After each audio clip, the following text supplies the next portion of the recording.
This is called the Better Together Empowerment Series and the Living Powerfully Experience. This is about getting better, getting healthier, getting happier, getting wealthier, and getting wiser. I'm really excited about the intentionality around each individual taking control of their own life and living to, as I say, to thy own self be true. I'm here to do what? Transform. I'm here to get what? Better. We're getting better. Guaranteed to work if we do what? Work. Pause is a spiritual discipline that's really important. In biblical texts, in the Psalms, God said, be still. Be still and know thyself. Be still. Pausing is different from stopping. Pausing is about intentional listening to your spirit, listening to your soul.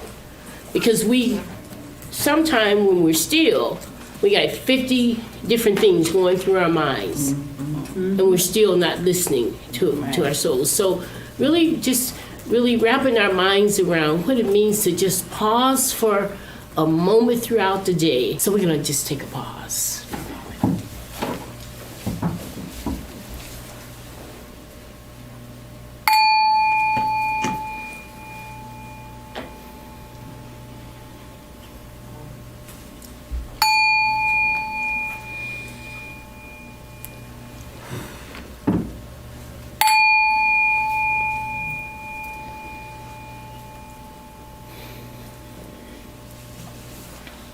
Now reawaken yourself to new life. Have you noticed with your cell phone, every now and then, the applications, the page starts freezing, the applications is acting funny, and you just need to shut it down. I took my phone into AT&T. They said, how can you shut your phone off? I said, I haven't shut it off in months. They said, he said, first of all, he said, you got too many open files. We should close these files out. That's good. Yes. And he said that at least once a day, shut your phone off. And it'll reboot. And then things will work fine. Most of us are familiar with motivational speakers, going to the large hotel ballroom gatherings, having a speaker on the stage that gets us emotionally excited. And from that emotional excitement, there are some things that energy can cause to change of behavior or thinking. So motivation has been a really important force in many of our lives, but we're now talking about the next level. So motivation means that you are getting emotionally stirred up and excited and activated. Transformation is about caterpillar to butterfly. A new creature has been born with new DNA, new ways of thinking, moving, showing up, different body even. So that's what this series is really preparing us for and getting us familiar with, is transformation. And that's my lane, and that's why healing is another part if you're talking about transformational work as well. Transformation is the process of work that you commit yourself to that makes the difference. You can be motivated to go to the gym, but if you don't get you a good workout that's consistent with your desired outcomes, and give yourself over to consistently sustaining that regimen. Buddha says, your God is whatever is your ultimate concern. This, we no longer slide to the edge of our beds and have prayer at night or in the morning. The last thing we do and the first thing we do, even for God's people, is we grab this cell phone, and then it preoccupies us. When we talk about positive intelligence and we talk about this concept of the power of the pause, you can take a pause at any point in time throughout your day. And it's important to start with those pauses, to start with the breaks. You don't have to have the beautiful sound bath, right? You decide, right? In this moment, I'm going to start my day. It hurts when I go to the gym. No gain without that. You know, but that's what I have to do in order to move forward. So I have to be, when you talk about intentional, I have to be intentional, because I can be and I'm going to tell you, I'm a bucket of tears right now. I'm in that space, so I might let it flow, sister. We got you. Let it go if it comes. We got you, honey. If I'm going to be intentional, because I can be intentional about establishing relationships or doing things for you, but I can't do them for me. And that's where that's got to be my breakthrough. Yes. I got to figure out how to break through that. Because I had so much stuff moving on, it's becoming, now that I'm healing, it's like overwhelming. Like, I got so much stuff to do now because it was just piling up. But part of that process, I also know that I want to get better and I have these visions of what I want to do. It's very clear what I want to do. The question is, which pain is worth it? There can be the proactive pain that is the cost of enlarging, of bettering, advancing. Or there can be the default pain of not stepping up to something. So when you say it's particular work, it's particular for you, it's very different for you. Like I said, based on your experiences in life, we each have different saboteurs, different triggers, different things that's gonna hold us back. It come to me is that people don't like themselves because so think about the impact of that in a year or maybe less than a year. And matter of fact, I called a friend of mine on the East Coast today and asked her did I need to get a counselor for her. Just because she was doing all of these face things. Now it seems like it might be fun, but think about the impact that it's having to the mind. It's telling me that I don't like who I look like. So I'm making myself up to all of these imaginary things. You have to be honest about what your weaknesses are because the only thing you have to offer people is yourself. So you have to, the best way to protect what you mean to other people is to protect yourself for yourself. Transformation is a journey. Step one is seeing yourself, seeing how you might influence others, deciding that you're going to intercept those saboteurs, and then we got those limiting beliefs. We got things that go deeper. God is always in the present. And it's important for us to center on that reality because in centering in that reality, it brings us back to the essential truth that you have everything that you need in this moment to do what God created you to do in this moment. How do you feel about it? If you're feeling not so good about how you're responding to something, then we always need to step back and check ourselves. When we start with the saboteur assessment, it's not saying you got problems. It's not saying you're not healthy, you're not happy. It's saying I want to up level. I want to minimize those things that are not allowing me to be at my best, that are not allowing me to be my happiest, my healthiest, all those things, right? Decide what works for you. That ain't for you, cross it out. That ain't for you, just cross it out. And you have to listen to your soul because your soul is always talking, but a lot of times we're not paying attention. So as we are doing this work, the transformation will come if we listen. I kept thinking that controller was my number one, but it's not. It's kind of down there. Right. But it pops up more than,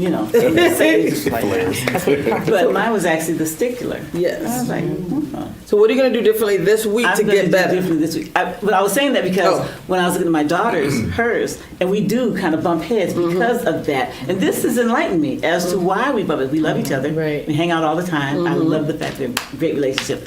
But we bump heads a lot. And now I see why. I learned so much about me. And one of the things that I'm going to do different is self-care. I'm a pleaser and a controller. And in these things, I got a chance to figure out why. Why am I wired that way? Just seeing the results and understanding that, yes, I'm restless. There's reasons for that. Yes, I'm hyper rational. There's reasons for that. Yes, there are reasons for it, right? Stemming from childhood trauma, adulthood trauma, all of these things. The role that I serve, I own a business. If it's gonna fall, it's because I didn't do, because I'm responsible. What's really unique about it all is that we all have certain characteristics. And for me, we pick those characteristics up as we grow up. We imitate a lot of things that we see, just like a baby. A baby only learns what a baby can sees or hears. And so as we get older, we emulate those things that we saw, we heard, and what someone taught us. And that becomes our characteristics. I was incarcerated for 25 years. And with that being said, I was given a 40-year sentence.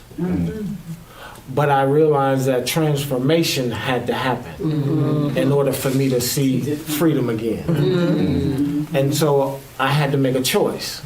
And that choice was I going to die in prison or was I going to get out? Our lives is like an onion, and it has many layers. And in order to get to the heart of the onion, you have to pull each slice by slice and layer by layer. So, and all of this is about rewriting the narrative, recreating a new narrative for our lives.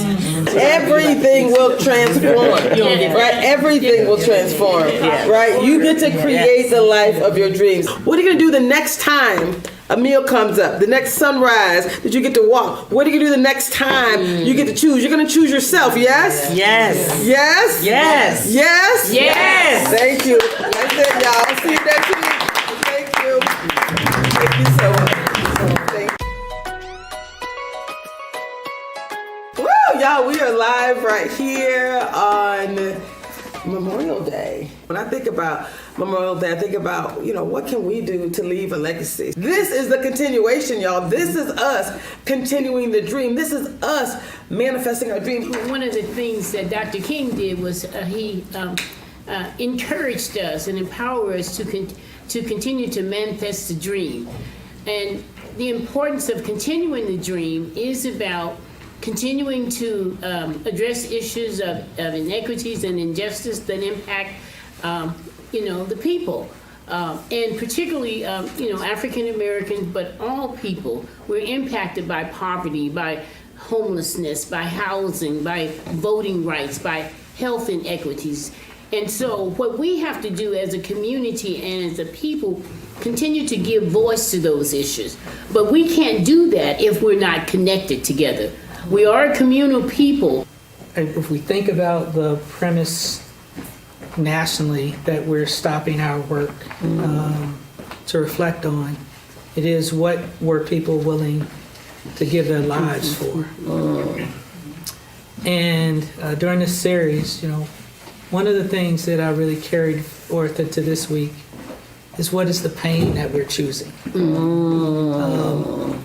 That we would first transform ourselves, and in that transformation then transform our communities. Because as I change, those who interact with me have a choice to change with me or find their way. In hearing the voices to be heard is what really brings about healing. Is when we have the opportunity to share our voices about the things that's going on in our world and in our own personal lives.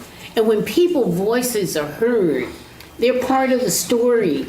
And it's a powerful way of bringing healing to the community. So I love the work that you're going to continue to carry forward to a larger community. I think that's really powerful. Right. Here's what it looks like to transform. We can't keep it to yourself. You know what I'm saying? You can't empower people this much. Empowerment is like, it's out there in the universe, come one, come all. Yes? How do you feel about that? About creating this space where we are, every voice in here. Ultimately, your history is your legacy. And it is not, it's not something that,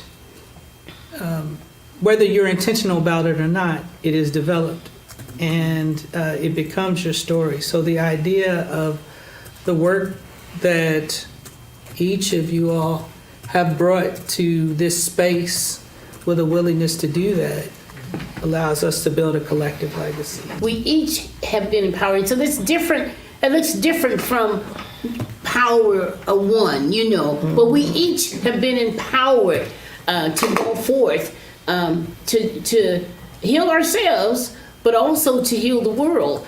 And so when we think about it from that perspective, it's like you say, the power of one. Each person that's in this room, each person that's on the Zoom, have made a conscious choice that I want to be changed and I want the environment that I'm in to be changed. And so my legacy is touching those around me as I go forth in a good way. So this image I love so much because it is about saying when I transform, that caterpillar, when it becomes a butterfly, it is no longer. Yeah. It doesn't remember what it was like to scooch on a limb. It is free. So this is about really setting ourselves free, the freedom to be all that we can be, right? It's exciting. Doing it together really validates that our humanness, that there's nothing wrong with us when we, maybe get stuck in issues, or we find ourselves feeling less than someone else, or having limited belief. When we do it together, each one of us have a story.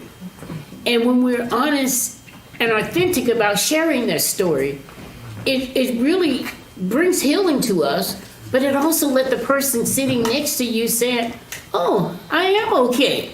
I'm not the only one that's going through some things, that's experiencing some things. So working together in community is really powerful. Once we are aware of something, then we can acknowledge it. Once we acknowledge something, we take the power away from it. It no longer hoards power over us. So I think that the importance of just acknowledging, being aware, is really great first steps in helping us to get unstuck. And like I say, it's part of the journey. It's the journey of life. It's a part of that self-care and that self-awareness of who you are that you have to keep doing over and over again. Levels of awareness is the step before transformation. You're actually still a caterpillar. You just see that there's someplace I can go. You start to get into that next level of the chrysalis, right? But you ain't there yet, right? It's not until you start to do what we're going to do this week and really think about beliefs. That's where the transformation happens. So the beliefs that I have now is that can transformation happen? Yes, but it's also a choice. So I had to make that choice. Yep. Sometimes you're going to hurt people's feelings. Sometimes people are going to not want to associate with you. Sometimes people are going to curse you out because you're challenging a system that there should not be no resistance. It's just hear and obey and you do what I say. Yeah. But now the belief system allows me to be a free man's life. Sometimes we carry the thoughts that's inside of us on the outside, and so the power of just being changed is that you didn't have to say any words, but just your outer countenance exemplify the smile and your face, and that's the power of I know we're going to be talking about belief, but I think the power of transformation is what we carry into the world. If we're healed, we carry more healing into the world. And so that's powerful that we expand. I can look at everyone in this room. I cannot tell you what's going on inside of you. But that assessment really gives you an opportunity to look at yourself. And even if I knew something that was going on with you, and I told you, you wouldn't believe it. Then we start to, project it back on others. But the assessment really is an opportunity to intentionally see ourselves. What are we transforming? The innermost, most foundational seed thoughts or core programming that we are in this space calling beliefs. So we're going beyond the place that many other models stop. So what are you thinking? What are you thinking? What are you thinking? Reflect, reflect, reflect. Those are all questions at the thought level. But what gives rise to the thoughts that we're reflecting on? So that's where the real power for permanent change lives. Because you can change your thoughts, but the beliefs that gave rise to the thoughts are still firing and informing and, feeding the thoughts. And then you can backslide or regress. But when you've done the clean out and the changing of the inner forms, then you become a new creature. Once the caterpillar becomes transformed into a butterfly, it cannot go back to caterpillar. So that is the power of transformation. It creates new creatures, new beings, the new man, the new woman. We have weak muscles in going deep. So then when it comes time to do it, it's like trying to lift an 80-pound weight, but your muscles have only been built up to 5 pounds. Right. So you gotta work the muscle. And so going beyond thoughts to beliefs is like the 80-pound weight. And a lot of us have never lifted that and haven't prepared ourselves to lift that. But that's what needs lifting now. I was really excited about the scientific elements, right? The things that the neuroscience, because it's guaranteed to work, But I'm a believer too. And so I had to kind of combine those two things, which is why connecting with Reverend Dr. Linda Smith and connecting with my pastor on work that they've been doing anyway to help us get better. It's like, when you bring the scientific and the spiritual together, it's everything. You cover all the bases. You're guaranteed to work if you work it. And it's about ease and flow. So when you look at your beliefs, there is a process. There's a step-by-step process that we're going to talk about today. And we're going to ask you to work that muscle. I actually adopted this working in corporate America. And the belief is that 50% of what people say is true.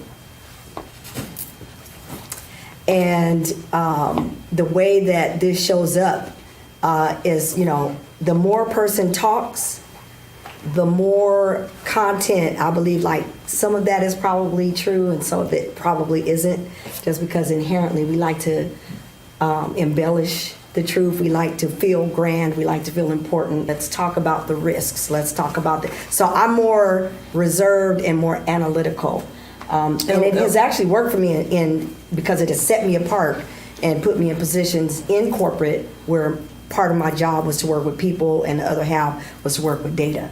So there's some benefits, and jobs in data pay more. So it served me well. So Miss Tracy, with the multiple degrees and the multiple certifications and the blah, blah, blah, blah, all the things, for some reason, when I transitioned out of corporate, I felt like in doing something else, I wanted to do these I needed some extra certifications and optimizations and validations and, really. So now I say, I don't need nothing else. My parents are like brother and sister today. What they agreed upon is how I would come into the world and how I would navigate the world. But for me, I saw myself as a constant diplomat. Every holiday, how much time at this house, etc. So think about the patterns of that. Holding on is this idea that I will be here every Monday. I've been dealing with friends and folks and myself, and it seems like to transform at this age and this time, you have to deal with that childhood.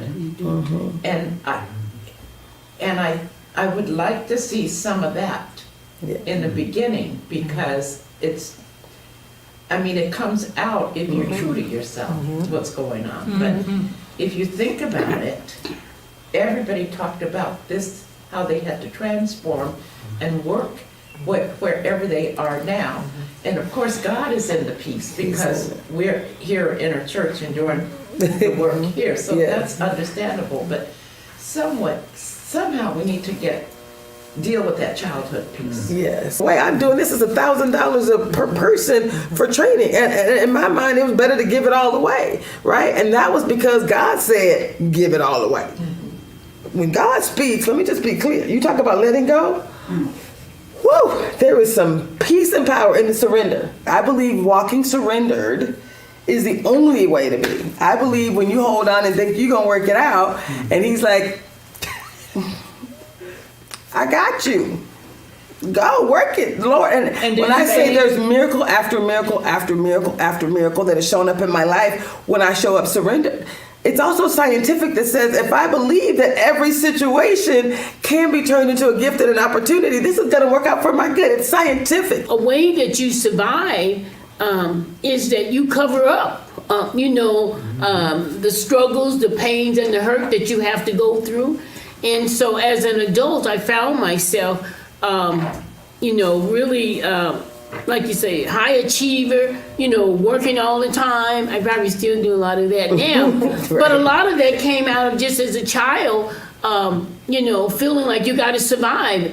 But I have to talk to the inner child in order for that inner child to be healed. Self-love is knowing who you are, living your life from within, And from within means in a way that you can shine and smile and love yourself to a point that you don't have to believe anything else except that you're here for a purpose, and that is a divine purpose. And you are divine. When we think we're human, sometimes that takes us down. But being divine within ourselves and knowing what love is me. Love is you. And we were born in love. And we were born as our creator.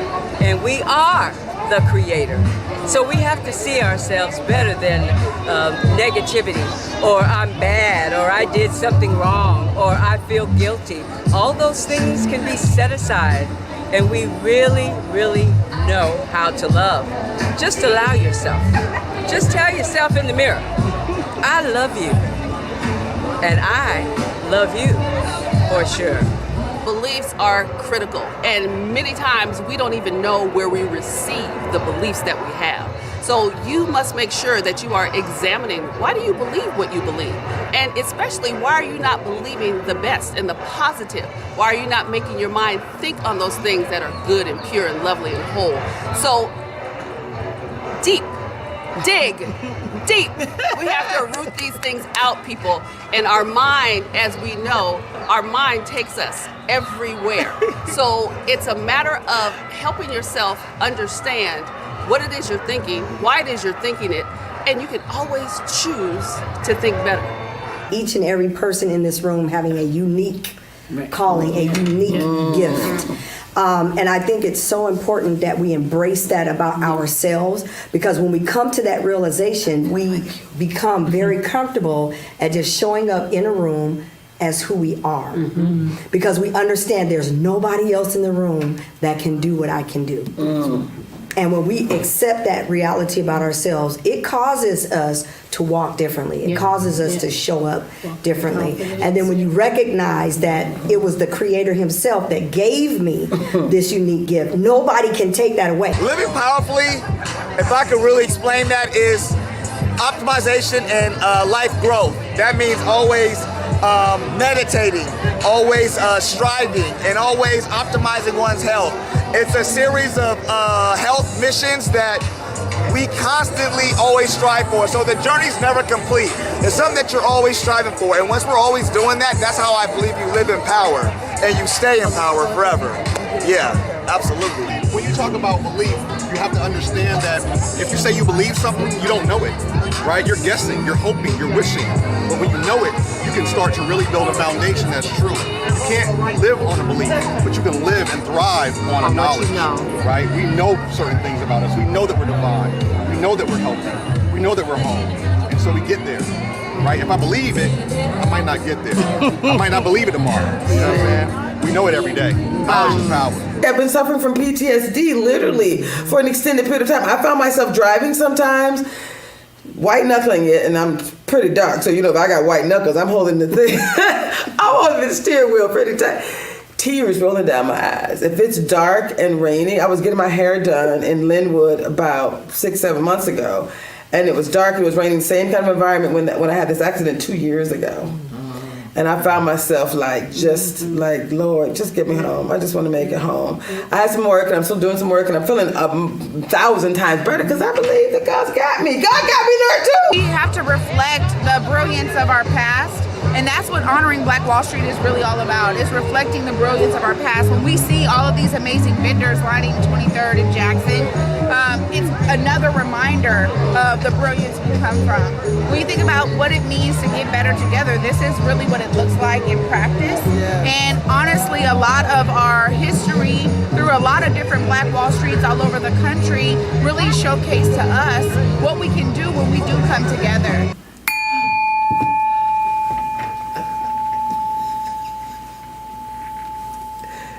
A process of growth. Letting go is part of your transformation process. You will change yourself when you understand that life is made up of many endings and deaths. You will grow when you learn how to navigate those endings and emotional death. You will become kinder when you learn how to turn suffering into hope. You will help others and often put their needs before yours when you understand how great it is to cross a bridge and not to run through a muddy valley. Everything that you do will be proof that you let go of your old self. You changed, you mended your heart, you outgrew your brokenness and became a healing soul in this ruthless world. You changed yourself beautifully, inside and out. So go in peace and love, my beloved friends, knowing that you are a masterpiece in the making and that God has more for you than you could ever imagine. Be blessed, my friends. We can have so much peace that no matter what we face in our lifetime, it's not enough to offend us because we know that God is in control. The song is, I've got peace like a river. I've got peace like a river. I've got peace like a river in my soul. I've got peace like a river. I've got peace like a river. I've got peace like a river in my soul. Wow. Wow. More to come, y'all. It was nice. Wow. All right. Thank you.